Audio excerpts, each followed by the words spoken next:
Last summer, a nearly 8-meter-long totem pole arrived in Washington after a journey across America, dubbed the Red Road to D.C.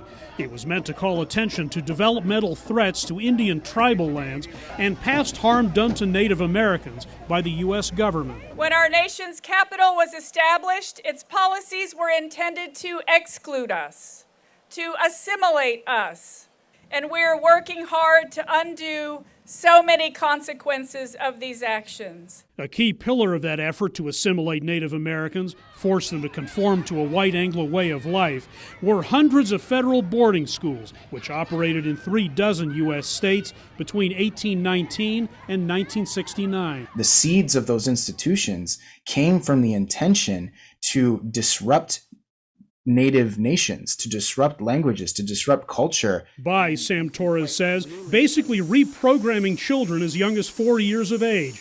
The National Native American Boarding School Healing Coalition, which he helps lead, has spent the past decade trying to uncover the truth about the many thousands of kids who were schooled in this way. This history is under-examined, deeply under-examined. As it was in Canada, where Indigenous children were also forcibly removed from their families and sent to boarding schools to strip them of their culture and religion.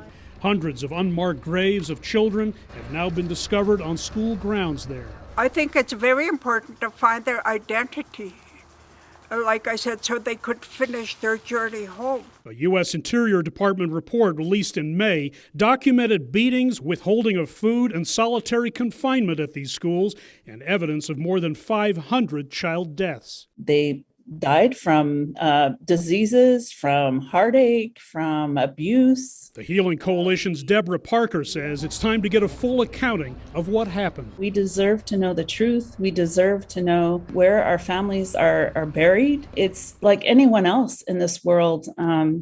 We want to know. We want to find that healing. This Saturday, Interior Secretary Deb Haaland will hear from survivors and their descendants in Oklahoma as part of a Road to Healing tour.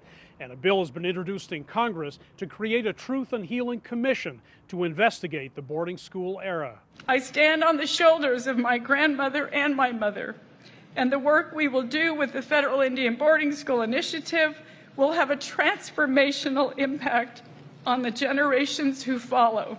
The pain of what happened at these schools still endures today. They have not just left lasting scars, but these are still open wounds. Only resolving this hidden history with truth, many say, will help bind those wounds. The time is now. It's absolutely right now. Hendrik, Sybrandy, CGTN, Denver.